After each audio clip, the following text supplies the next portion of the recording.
Hello everyone, welcome to my channel. This is Dr. Pradeep Kumar, pediatrician, Krupa Children's Clinic, A. Reddy Colony, Nirmal. So ఈ రోజు నేను మాట్లాడబోతున్న topic ఏమిటంటే multivitamins అందరి పిల్లలకి ఇవ్వాలా, multivitamins కంపల్సరీయా. సో ఆన్ రొటీన్ బేసిస్ చాలా మంది మల్టీవిటమిన్స్ రాస్తూ ఉంటారు.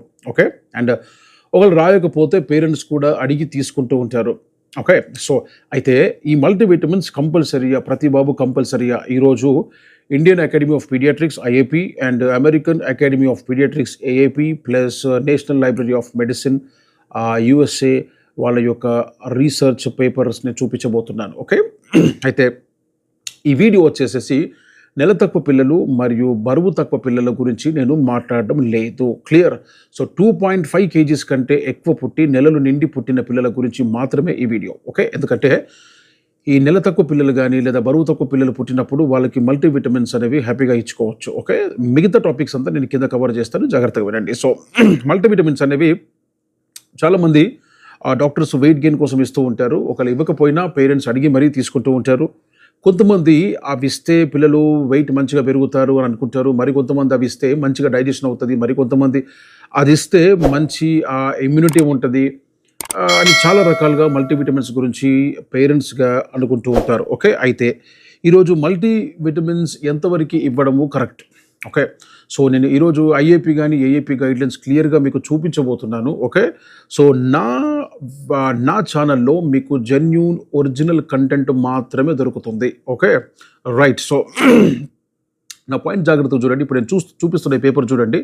సో ఇది ఇండియన్ అకాడమీ ఆఫ్ పీడియాట్రిక్స్ వాళ్ళు పబ్లిష్ చేసింది. Okay, conscious guidelines vitamins and minerals for my child. Okay, so ఈ పేపర్లో నుంచి నేను నీట్గా ఒక పేపర్ చూపిస్తున్నాను. మళ్ళీ చెప్తున్నాను, ఇది నెల తక్కువ పిల్లలకి బరువు తక్కువ పిల్లల కోసం కాదు. క్లియర్? 2.5 kgs కంటే ఎక్కువ పుట్టి నెలల నుండి పుట్టి ఆరోగ్యంగా ఉన్న పిల్లల గురించి మాత్రమే. Okay, right.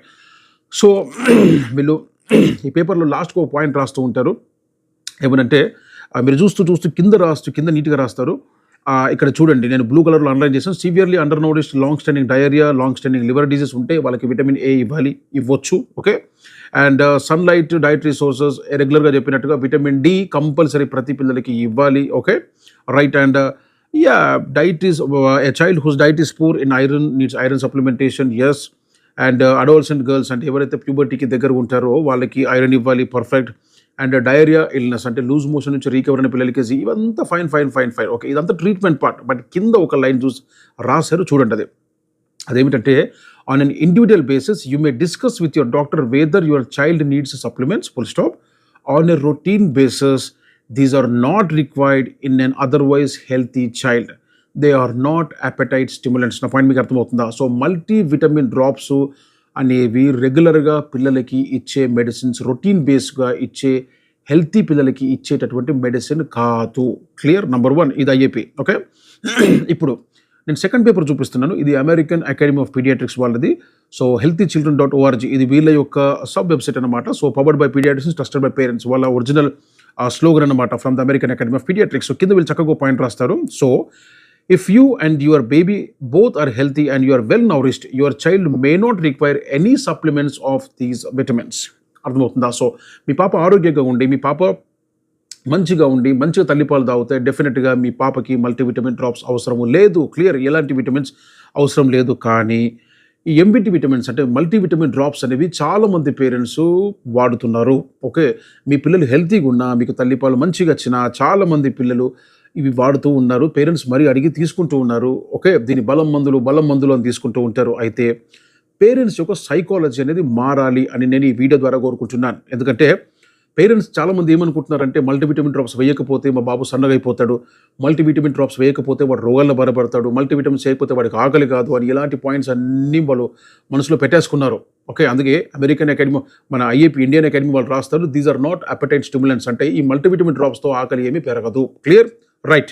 అయితే ఎందుకు రొటీన్గా ఐఏపీ వాళ్ళు కానీ అమెరికన్ అకాడమీ ఆఫ్ పీడియాట్రిక్స్ కానీ వీటిని రికమెండ్ చేయలేదు?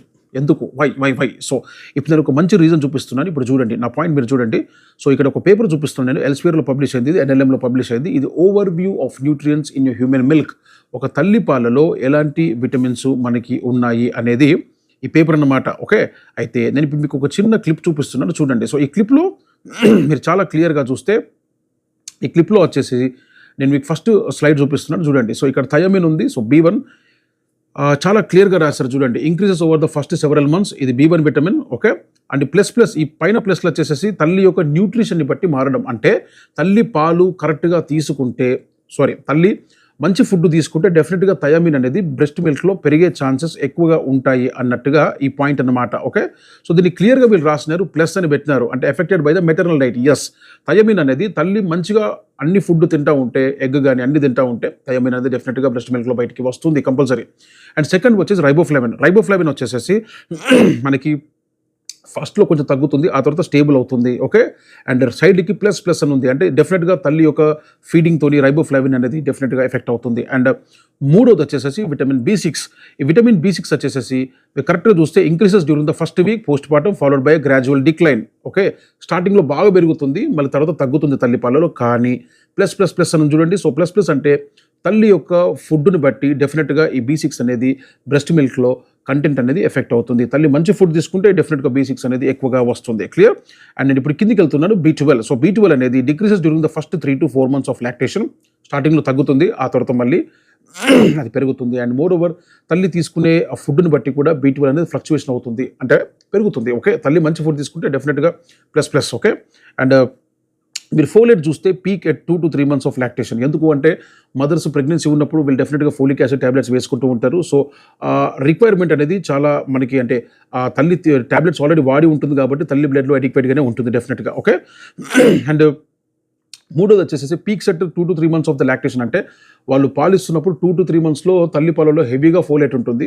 సో అది హ్యాపీగా బాబుకు వెళ్తుందన్నమాట. అండ్ మోర్ ఓవర్ ఇంకా కొంచెం కిందికి వస్తూ ఉంటే మీకు జాగ్రత్తగా కరెక్ట్గా ఈ వీడియోని చూస్తే ఈ వీడియోలో చాలా అద్భుతమైన కంటెంట్ ఉంది. సో ఎంతవరకు మదర్స్ ఫ్లక్చువేట్ అవుతారు, ఎంతవరకు మదర్స్ ఈ మెటర్నల్ డైట్తోని బేసికలీ మనకి ఈ విటమిన్స్ అనేది ఎఫెక్ట్ అవుతుందని క్లియర్గా చూపించారు. ఓకే, సో విటమిన్ C గురించి మాట్లాడితే highest in the cholesterol. Okay, and decreases with the progression of the lactation. కానీ మదర్ యొక్క డైట్తోని ఈ పర్టికులర్ విటమిన్ అనేది మారే ఛాన్సెస్ ఉన్నట్టుగా చాలా వరకు మీరు అక్కడ చూస్తున్నారు. ఓకే, అండ్ ఇకపోతే నెక్స్ట్ వచ్చేసి మనకి విటమిన్ ఏ వచ్చేసి మనకి highest in the cholesterol, stabilisers in the mature milk. Okay, plus or minus పెరగొచ్చు. అండ్ కొలెస్ట్రాల్లో చాలా హై ఉంటుంది, తర్వాత స్టేబుల్గా విటమిన్ ఏ అనేది బాబుకి తల్లిపాల నుంచి వస్తుంది. ఓకే, అండ్ విటమిన్ డి, నేను ఎప్పుడు నా పాత వీడియోలో చెప్పినట్టుగా విటమిన్ డి అనేది తల్లిపాలలో చాలా తక్కువగా ఉంటుంది. కాబట్టి మీరు కంపల్సరీ విటమిన్ డి అనేది బాబుకి కంపల్సరీ మీరు డ్రాప్స్ అనేది వేయాలి. ఓకే, అండ్ లాస్ట్ వచ్చేసి విటమిన్ ఈ వచ్చేసేసి decreases from cholesterol to the mature milk. Okay, మీరు కరెక్ట్గా ఇక్కడ చూస్తే decreases from the cholesterol to the mature milk.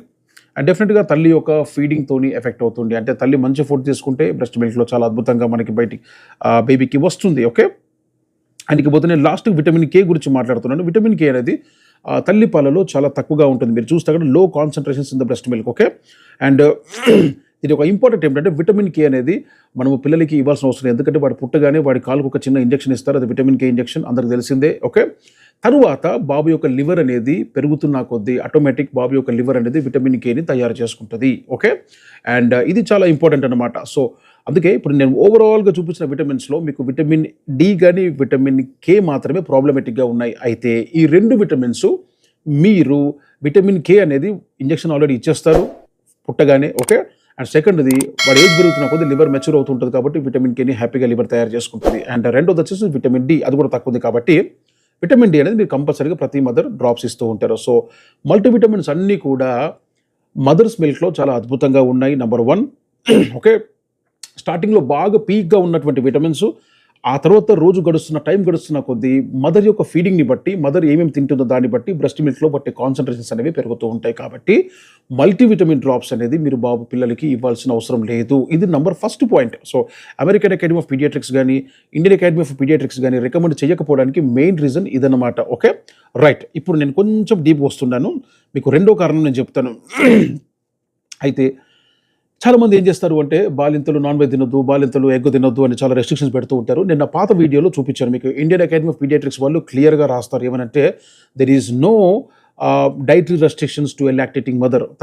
పాలిచ్చే తల్లికి ఎలాంటి డైట్ రెస్ట్రిక్షన్స్ లేవు. ఒకవేళ పాలిచ్చే తల్లి మంచి ఫుడ్ తీసుకుంటే డెఫినెట్గా పిల్లలకి మంచి విటమిన్స్ తల్లిపాలలో నుంచి దొరికే అవకాశాలు చాలా ఎక్కువగా ఉంటాయి. ఓకే, అయితే ఐఏపీ వాళ్ళు ఎలాంటి డైట్ రెస్ట్రిక్షన్స్ పెట్టలేదు. నా పాత వీడియోలో నేను అదే స్లైడ్ ఇప్పుడు మీకు పక్కన చూపిస్తున్నాను, చూడండి ఒకసారి. Okay, so there is no restriction for the lactating mother diet. Okay, ఈ ఫస్ట్ కారణంతో వాళ్ళు రికమెండ్ చేయలేదు. రెండో కారణం ఏమిటి? ఓకే, ఇప్పుడు చూడండి, నేను మీకు ఒక పేపర్ చూపిస్తున్నాను. ఇది ఎన్ఎల్ఎంలో పబ్లిష్ అయింది, national library of medicine.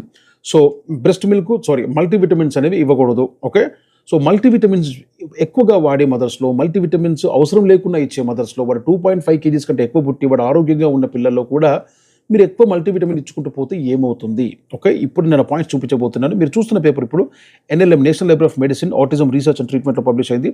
Autism అనేది ఒక మానసిక వ్యాధి, చాలామంది పిల్లల్లో ఉంటుంది. సో ఆటిజంలో ఏంటంటే వాళ్ళు ఓరియంటెడ్గా ఉండరు, వాళ్ళు ఒక డిఫరెంట్ వరల్డ్లో బతుకుతూ ఉంటారు అనమాట. సో ఆటిజం అనేది పిల్లలకు వచ్చే ఒక చిన్న మానసిక ప్రాబ్లం అన్నమాట. అందులో చాలా రకాలుగా పేరెంట్స్ కానీ పిల్లలు కానీ వాళ్ళ స్కూల్ పర్ఫార్మెన్స్ కానీ చాలా ప్రాబ్లమేటిక్గా ఉంటుంది. అయితే ఇక్కడ జరిగినటువంటి రీసెర్చ్ చూడండి కరెక్ట్గా. సో వీళ్ళు ఏమని రాశారంటే, early infant exposure to excess multivitamin a risk factor for autism అని క్వశ్చన్ మార్క్ పెట్టి చక్కగా వీళ్ళు కింద రాస్తారు చూడండి. నేను రెడ్లో అండర్లైన్ చేశాను. Therefore we postulate that excess multivitamin feeding in the early infancy which has become very popular over the past few decades may be a potential risk factor for distributed monoamine metabolism. Okay, monoamine metabolism. In this paper, we will focus on the relationship between the excess multivitamin exposure and the inactivation, degradation of the monoamine neurotransmitters and its possible role in the development of autism. అంటే ఈ autism అనే మానసిక వ్యాధి రావడానికి multivitamins అనేవి ఎంతవరకు ఈ మోనోమైజ్ neuro transmitters బ్రెయిన్లో ఉంటాయి, సో వీటిని ఎంతవరకు ఎఫెక్ట్ చేస్తున్నాయి అని వీరు రీసెర్చ్ చేసి చక్కగా వీళ్ళు పాయింట్స్ రాస్తూ ఉంటారు. చూడండి, నేను ఫోటో చూపిస్తున్నాను. మెటబాలిజం అంతా ఇక్కడ excess vitamins may disturb the degradation of the monoamine neurotransmitters by depleting the body methyl group and sulphate pools. మీకు అర్థమవుతుందా? సో ఈ మోనోమైజ్ న్యూరో ట్రాన్స్మిటర్స్ అనేవి మన బ్రెయిన్లో సిగ్నల్ కదలడానికి, పాస్ చేయడానికి కావాల్సినటువంటి న్యూరో ట్రాన్స్మిటర్స్ అనమాట. సో వీటి యొక్క కెమికల్ నేచర్ని ఇవి మార్చేస్తున్నాయి, excess multivitamin exposure. Okay, so వీళ్ళు లాస్ట్కి ఒక మంచి పాయింట్ రాస్తారు. ఏమన్నా తెలుసా? ఈ రీసెర్చ్లో వాళ్ళు ఒక చక్కటి లిటరేచర్ కోట్ చేస్తారు. Davis and colleagues found an association between high serum thiamine levels and sudden infant death syndrome. నా పాయింట్ మీకు అర్థమవుతుందా? సో థయామిన్ అంటే విటమిన్ B1. ఓకే, ఇది బి కాంప్లెక్స్ విటమిన్లో ఫస్ట్ వచ్చేది అనమాట. సో వీళ్ళు ఏమని రాస్తారంటే, వీళ్ళు చేసిన ఈ పర్టికులర్ రీసెర్చ్లో ఒక లిటరేచర్ కోట్ చేస్తారు. సడన్ ఇన్ఫాంట్ డెత్ సిండ్రోమ్ అంటే అది సడన్గా పిల్లలు బెడ్ మీద చనిపోతూ ఉంటారు. ఎందుకు చనిపోతారో కారణం అనేది తెలియదు. ఓకే, సీడ్స్ అంటారు అదండి. సో ఈ సీడ్స్కి థయామిన్ అనే B1 విటమిన్ అనేది ఎక్కువ ఉన్న పిల్లల్లో వాళ్ళ బ్లడ్, అంటే ఈ సీడ్స్ వల్ల చనిపోయిన పిల్లల యొక్క బ్లడ్ కాన్సన్ట్రేషన్స్లో థయామిన్ లెవెల్స్ని ఎక్కువగా కనుగొన్నట్టుగా ఈ రీసెర్చ్ పేపర్లో, లిటరేచర్లో ఉందన్నమాట. అయితే వీళ్ళు ఏమని రాస్తారంటే, కింద చూడండి point, it should be noted that the neurological effects of vitamin deficiency and vitamin excess may be similar. అర్థమైందా? వాటికి విటమిన్స్ బాగా తగ్గిన ప్రాబ్లమే, విటమిన్స్ బాగా పెరిగిన ప్రాబ్లమే. ఓకే, అందుకే కింద రాస్తారు, Davis and colleagues compared serum thiamine levels between 233 SIDS infants and 46 controlled infants dying from the causes. Unexpectedly, they found that the most of the SIDS infants had significantly higher serum thiamine levels. Okay, so ఈ sitz అంటే sudden infant death సిండ్రోమ్లో చనిపోయిన పిల్లల యొక్క blood samples అన్నింటిలో కూడా thiamine చాలా ఎక్కువ ఉన్నట్టుగా వీళ్ళు కనుగొన్నారు. అండ్ లాస్ట్ ఈ రీసెర్చ్లో కింద రాస్తారు చక్కగా చూడండి, given that high multivitamin feeding is very common in early infancy. Okay, చాలామంది మదర్స్ మాకు ఎందుకు మల్టీవిటమిన్ రాస్తలేడు సారు, మల్టీవిటమిన్ ఇస్తే మా పిల్లడు బాగా దొడ్డవుతాడు కదా, బాగా లావ్ అవుతాడు కదా, వాడు ఆల్రెడీ 2.5 kg పుట్టి హెల్తీగా ఉన్నాడమ్మా, ఎందుకు మళ్ళీ మల్టీవిటమిన్? వాడు కింద లైన్ రాస్తారు చూడండి, excess vitamins May cos neurotoxicity and disturb the monoamine neurotransmitter metabolism. Okay, and autism is often associated with the abnormal levels of monoamine neurotransmitter. It seems that excess multivitamin exposure in early infancy may be the potential risk factor for autism. నా point మీకు అర్థమవుతుందా? So మీ పిల్లల్లో ఈ problems రాకుండా ఉండడానికి దయచేసి మీరు multivitamin avoid చేయండి, అవసరం లేదు. నేను ఏమంటున్నానంటే, కొంతమంది ఏమంటారంటే ఇస్తే నష్టమేం లేదు కదా, నష్టమేం లేదు కదా అంటే, నేను అందుకే పేపర్స్ అని చూపిస్తున్నాను. సో ఈ నష్టం వస్తుందా రాదా అనే విషయం పక్కన పెట్టండి, సైన్స్ నమ్మండి. క్లియర్? సో మీ పిల్లలు 2.5 kgs కంటే ఎక్కువ పుట్టి వాడు ఆరోగ్యంగా ఉంటే మల్టీవిటమిన్స్ అవసరము లేదు. క్లియర్? మళ్ళీ చెప్తున్నాను, రైట్? ఇప్పుడు నేను సెకండ్ పేపర్ చూపిస్తున్నాను. అమెరికన్ అకాడమీ ఆఫ్ పీడియాట్రిక్స్లో పబ్లిష్ అయినటువంటి రీసెర్చ్ ఆర్టికల్ రాసేది ఏమిటంటే, early infant multivitamin supplementation is associated with increased risk for food allergy and asthma. Clear? ఇది క్లియర్గా నేను మీకు డాయ్ ఆర్టికల్ కూడా మెన్షన్ చేస్తున్నాను. DOI.org కింద చూడండి, by 10/2004 పబ్లిష్ అయినటువంటి పీడియాట్రిక్ జర్నల్ పేపర్ ఇది. Okay, American Academy of Pediatrics మీరు పైన చూడొచ్చు. సో వీళ్ళు క్లియర్గా రాసేది ఏంటంటే, ఎక్కువ మల్టీవిటమిన్స్ ఇచ్చుకుంటూ పోతే ఆ పిల్లల్లో ఫుడ్ ఎలర్జీ కానీ ఆస్తమా వస్తున్నట్టుగా వీళ్ళు రాసి వీళ్ళు దాని మెటబాలిజం కూడా రాస్తారు. కింద చూడండి చక్కగా. సో కంక్లూజన్ కింద point, early vitamin supplementation is associated with increased risk for asthma in black children and food allergies in the exclusive formula fed children. So ఇప్పుడు పాయింట్ ఏమిటంటే, ఈ ఫార్ములా ఫీడ్లో అన్నిట్లో బి కాంప్లెక్స్ విటమిన్స్ కలుపుతారు, అయినా కూడా parents మళ్ళీ multivitamin ఇస్తూ ఉంటారు. ఓకే, ఒకటి. రెండోది, వీళ్ళు చేసిన ఈ రీసెర్చ్లో ఎక్కువ మల్టీవిటమిన్ సప్లిమెంటేషన్ ఇవ్వడం వల్ల పిల్లలకి ఆస్తమా వస్తున్నట్టుగా, ఫుడ్ ఎలర్జీస్ వస్తున్నట్టుగా వీళ్ళు కనుగొన్నారు. ఓకే, సో నా పాయింట్ ఏమిటంటే, ఈరోజు మీ పిల్లలకి మీరు మల్టీవిటమిన్స్ ఇస్తేనే వాడు బాగుంటాడు, మల్టీవిటమిన్స్ ఇవ్వకపోతే వాడు సన్నగైపోతాడు, రోగాన బారిన పడతాడు, వాడికి ఆకలి అవ్వదు, వాడు హెల్త్ డ్యామేజ్ అవుతుంది అన్నటువంటి భ్రమలో, అన్నటువంటి అపోహలో పేరెంట్స్ బ్రతుకుతున్నారు. ఓకే, నేను మళ్ళీ చెప్తున్నాను, నెల తక్కువ బరువు తక్కువ పిల్లలకి సపరేట్ అండి. వాళ్ళకి ఇచ్చే మెడిసిన్ సపరేట్ ఉంటాయి. వాళ్ళకి మల్టీవిటమిన్స్ వస్తాయి, విటమిన్ డి వస్తుంది, కాల్షియం వస్తుంది, సిమైల్ ఎంసిటీ వస్తుంది, ఐరన్ డ్రాప్స్ వస్తాయి. అది వేరు, ఆ చాప్టర్ అంతా వేరు. క్లియర్? నేను మాట్లాడుతుంది 2.5 kgs కంటే అబోవ్ పుట్టి ఆరోగ్యంగా ఉన్న పిల్లల మాత్రం గురించి. సో దయచేసి మీ పిల్లలకి మల్టీవిటమిన్ డ్రాప్స్ అవసరం లేదు కాబట్టి అవాయిడ్ చేయండి. తల్లిపాలలో అన్నీ ఉన్నాయి. ఓకే, సో దేవుడు తల్లిపాలను అన్నీ ఉండేటట్టుగానే తయారు చేశాడు. ఒక్క డి విటమిన్ మాత్రం మీరు తప్పకుండా పిల్లలకి రెగ్యులర్గా 1 year వరకు ఇవ్వండి. నేను డి విటమిన్ గురించి లాంగ్ వీడియో కూడా చేసి పెట్టాను, ఎందుకు ఇవ్వాలి, ఇస్తే బెనిఫిట్స్ ఏంటి అనేది. ఓకే, సో నా కంటెంట్ మీకు నచ్చింది అనుకుంటాను. సో నా కంటెంట్ని మీరు లైక్ చేయండి, షేర్ చేయండి, సబ్స్క్రైబ్ చేయండి, మీ ఫ్రెండ్స్తో షేర్ చేయండి, మీ ఫ్యామిలీతో షేర్ చేయండి. ఎందుకంటే ఎవరో ఒకళ్ళు ఎక్కడో ఒక దగ్గర బెనిఫిట్ అవుతారు అనే చిన్న ఆశ. క్లియర్? సో మల్టీవిటమిన్స్ అవసరం లేని పిల్లలకి, ఆరోగ్యమైన పిల్లలకి వాడకండి. Okay, just like, share and subscribe. Keep watching. Thank you.